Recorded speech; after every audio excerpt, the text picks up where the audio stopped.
Bonjour Christian. Bonjour Maude. Alors Christian, tu as été membre de la toute première équipe en 1995 et rapidement tu as proposé d'être titularisé dans ce service avec une mission ajoutée, celle d'accompagner ces agents contractuels de la rétroconversion afin de soutenir le service et l'encadrante dans le suivi du travail effectué. Alors ma première question, quand tu as candidaté sur ce poste, qu'en as-tu pensé? Quelle représentation te faisais-tu de ce travail ou de ce projet auquel tu allais participer? Et par ailleurs, est-ce que tu fréquentais déjà une bibliothèque? Est-ce que tu étais usager? Alors, j'allais dire que je ne connaissais pas vraiment le monde des bibliothèques. Moi, étant de la Croix-Rouge, j'avais fréquenté la bibliothèque de l'UAICF, des cheminots, l'Union artistique et intellectuelle des chemins de fer. C'était une bibliothèque très sympathique d'ailleurs. Et puis j'avais été un petit peu dans les années 70 à la bibliothèque municipale à la mairie du 4e. On rentrait, puis sur la gauche, il y avait une grande porte avec, j'en ai vagues souvenirs comme ça. Mais sinon, une bibliothèque, une unité centrale comme ça, aussi imposante, je ne me rendais pas vraiment compte où je mettais les pieds, quoi. Ce que je retenais surtout, puisque moi, j'ai été reconnu code de règle depuis 1992, et donc ce handicap m'interdisait de continuer le travail que je faisais précédemment, d'intérim, etc. Et donc, ce que je voyais surtout, c'était que j'allais avoir un mois de formation et, si tout se passait bien, 12 mois de travail derrière, en contrat à durée déterminée. Donc pour moi, c'était quand même 13 mois de travail, c'est ce qui m'apportait au départ. Et puis j'ai découvert, après les tests, après l'entretien, qu'effectivement, j'allais avoir des fiches à être opérateur de saisie, tout simplement, et avec cette idée de frappe au kilomètre, un peu comme on disait à l'époque. Hein. Et donc voilà, c'était la base du travail, et être en équipe, tout en ayant un travail individuel, et sans omettre l'effort de la ville de Lyon. C'était aussi une formation complémentaire pendant ce 1 an de travail qui pouvait nous permettre de rebondir ensuite. Voilà, je crois que c'était ça la base. Et plus précisément, comment s'est passée justement cette formation et puis cette prise de fonction? Alors la formation, c'était 3 semaines hors contrat, j'allais dire, puisque le CDD est venu après. Et donc c'était une formation qui était en partie avec Bull, donc la société Bull, pour ce qui était de dominer l'ordinateur physiquement, quoi, l'écran, le clavier, etc. Et puis après, on avait aussi une formation par Médiate, qui là concernait vraiment la technologie des bibliothèques, avec l'ISBD, l'Unimark. Et donc là, on rentrait dans le vif du sujet. Et puis en plus, effectivement, ici dans la bibliothèque, arriver à se situer, parce que c'est vraiment un navire, quoi, c'était quelque chose d'énorme. Et le 3e étage, la salle des fichiers, c'était impressionnant. Les fichiers partout, aussi bien titre et auteur que matière. Et il y allait avoir un travail organisationnel énorme qui avait été mis en place par notre référente, enfin, au départ qui avait été créé par Madame Suzanne Falcan avec M. Bazin. Et rapidement, Hélène Frachon nous a pris en main. Et donc, voilà, apporté sa connaissance de l'humain pour organiser et physiquement et matériellement le travail. Je crois que ce qui a soudé toute cette équipe, c'était vraiment cette période de formation. 3 semaines de formation venaient d'horizons différents, d'âges différents, de vécus différents au niveau professionnel et humain. Et là, d'un coup, cette formation de 3 semaines nous faisait nous découvrir personnellement, intellectuellement et dans le travail. Et c'est ça qui était fondateur, parce qu'on travaillait dans un lieu quand même, dans un cadre, un couloir aménagé, lumière artificielle, pas de fenêtre, donc ça aurait pu nous rebuter. Lors de l'entretien, nous l'avait précisé, on le savait. Donc, on passait outre, on avait vraiment une soif de travail, je crois, de reconnaissance, et puis d'avancées techniques, parce qu'on avait la chance de travailler pour une grande institution, quoi. Et du coup, assez rapidement, tu as été titularisé, du coup, tu as pris ce rôle un petit peu d'accompagnant des nouveaux agents qui arrivaient dans cette équipe. 3 semaines de la fin de mon 2e CDD, je reçus un coup de fil, comme quoi on me proposait la titularisation. Voilà, je pense à vous pour être titulaire. Donc à 37 ans, c'était extra, quoi. Je me disais, le travail paye. Voilà, il y a eu le travail et derrière, effectivement, il y a une reconnaissance qui fait que j'ai cette possibilité d'intégrer la bibliothèque. Et voilà, donc ça s'est vite enchaîné parce que un petit peu, pendant 1 an et demi, je n'ai pas bougé de mon écran parce que je voulais absolument dominer l'informatique, dominer le logiciel, dominer la compréhension de tout notre travail avec les tiroirs, avec les fichiers, etc.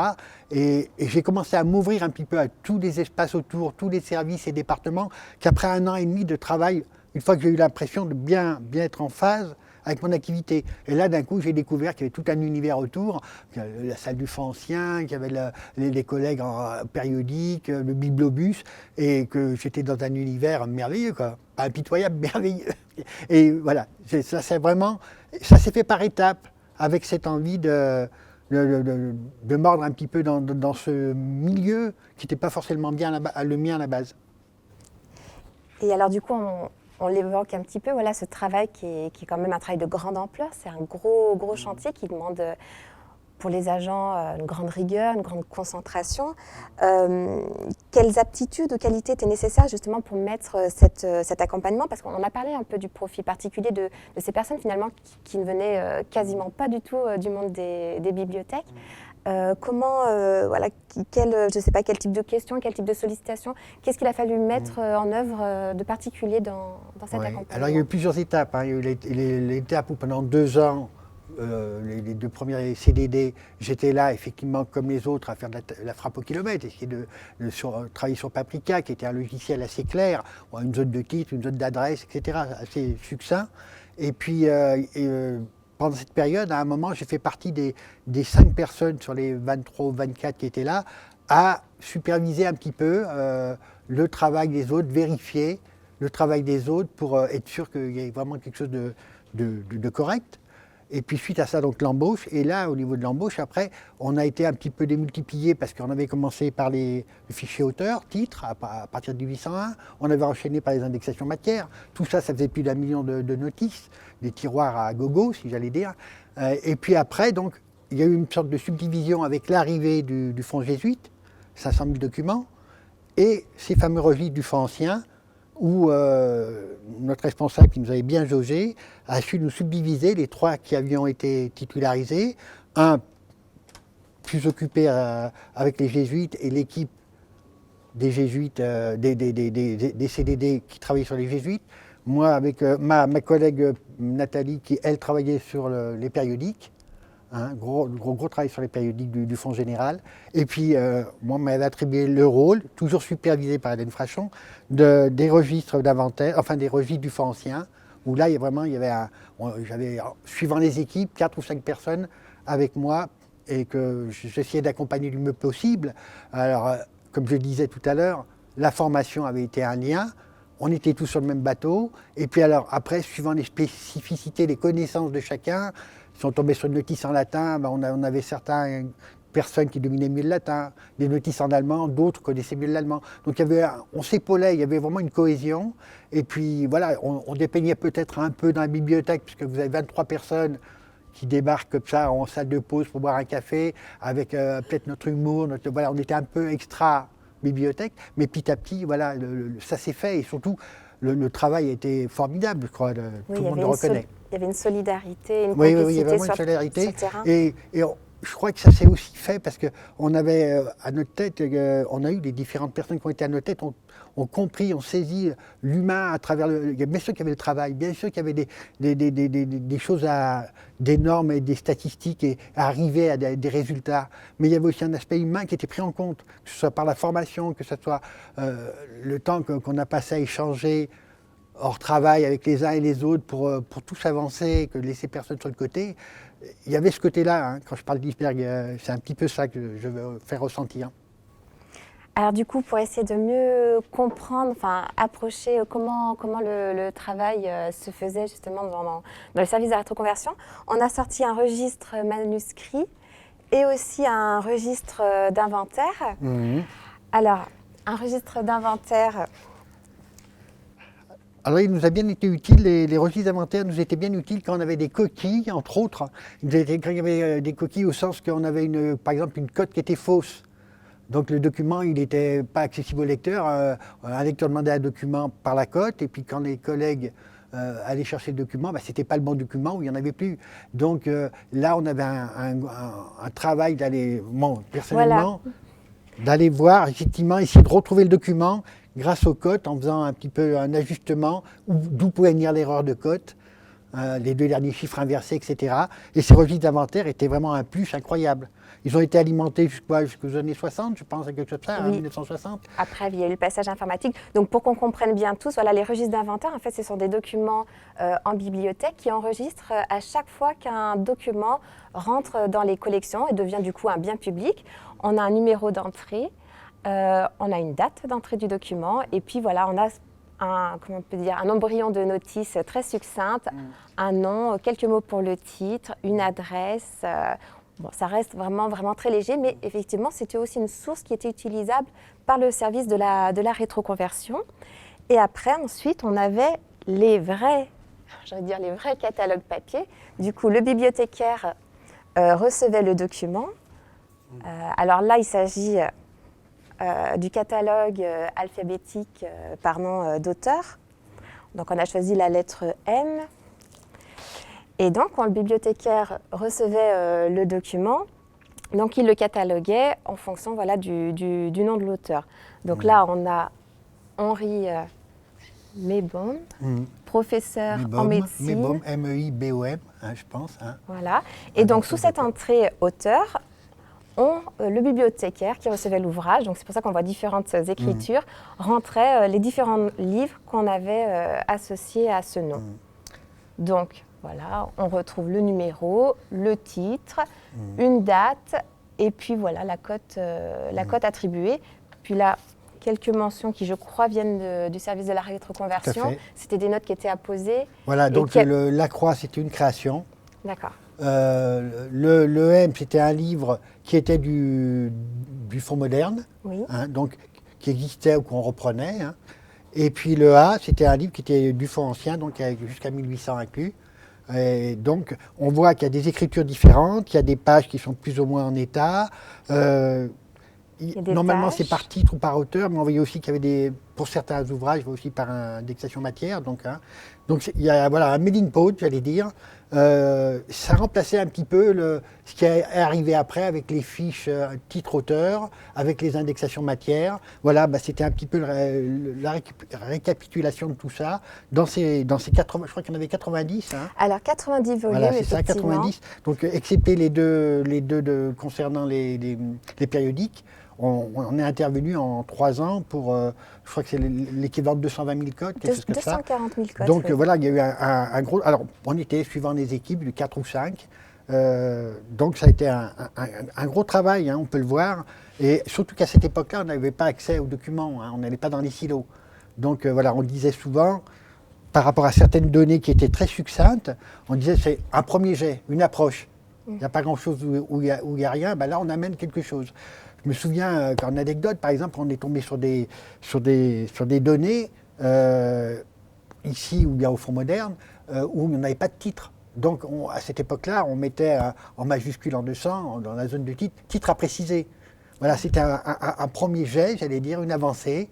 Et puis petit à petit, effectivement, ce qui peut expliquer que dans nos catalogues, même actuels, il y a encore des notices très succinctes. Et puis inversement, quand on avait plus d'informations, je pense aux fiches du Rotet de M. Parguès, l'ancien conservateur général, sur lesquels j'ai travaillé pendant 2 ans et demi. Là, lui, il avait tout fait manuellement, détaillé avec les dédicataires, les possesseurs. Et là, voilà, c'était un autre travail, une autre approche. Je crois que aussi la force de notre service rétroconversion, grâce aux formations qu'on avait, qui ont été suivies, et l'accompagnement qu'on avait, même avec des autres services, puisqu'on a été aidé par la base bibliographique, on a travaillé en binôme lors des formations des multiples équipes qui sont arrivées chez nous.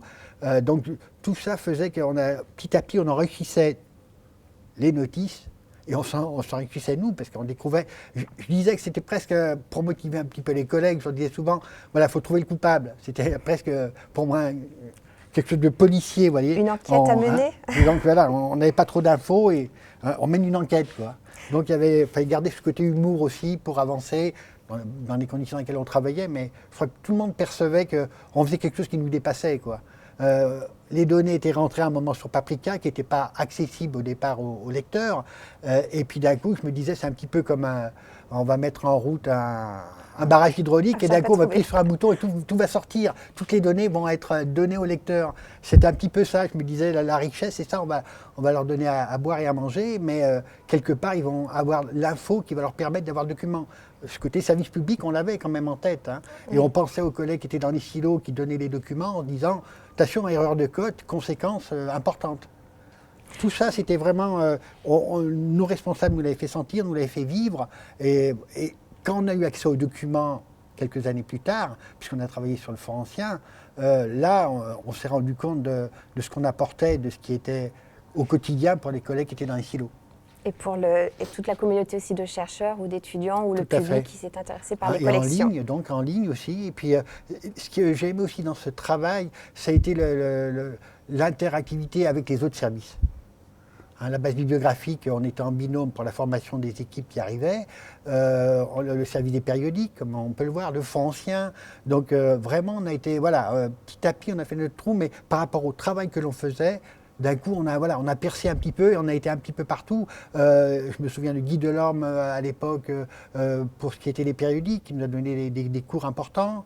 Et puis, je pourrais citer les différents responsables sur les 20 ans de la base du service rétroconversion. Je pense bien sûr à la créatrice avec M. Bazin, qui était directeur, c'était Suzanne Falcan. Hélène, qui a géré l'équipe pendant une douzaine d'années.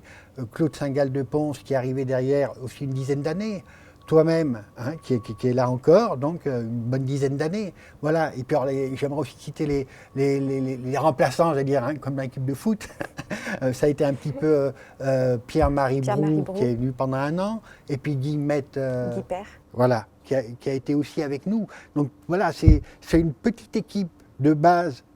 Et puis à côté, il y avait les Sherpas qui étaient là, et voilà, nous on faisait partie des Sherpas un petit peu, et puis voilà, donc tout ça, je crois que ça a été pour un bien collectif énorme.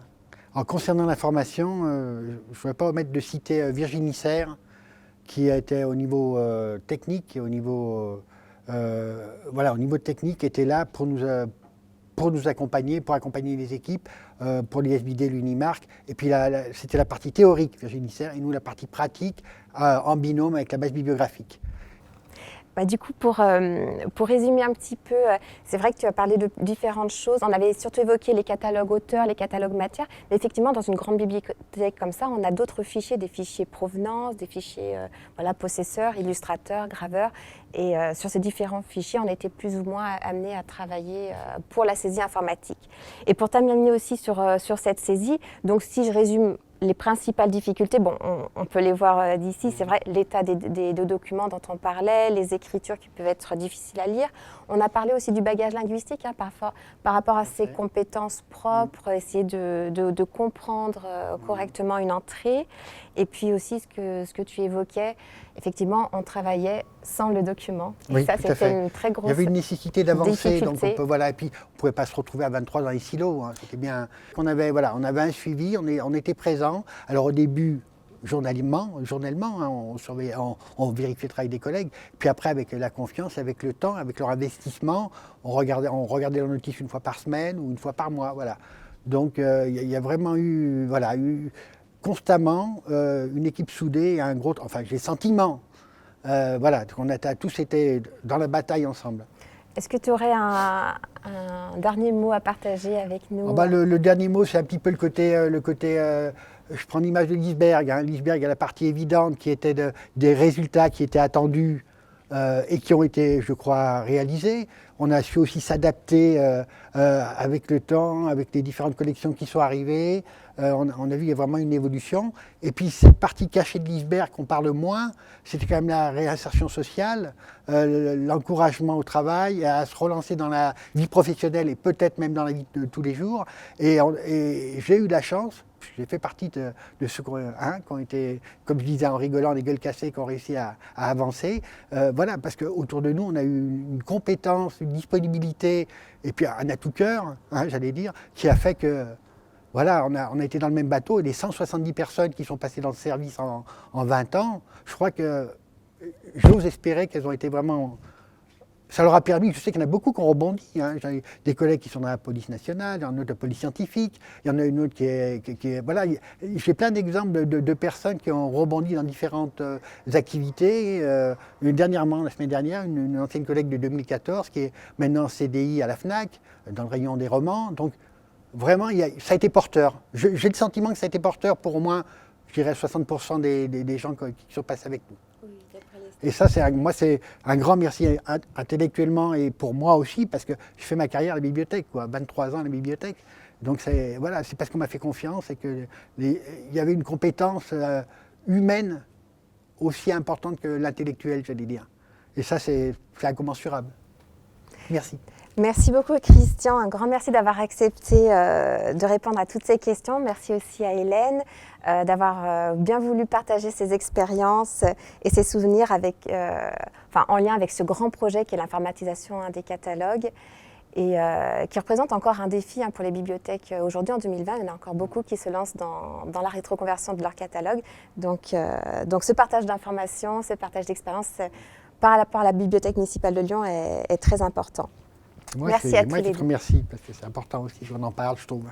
Merci beaucoup. Merci.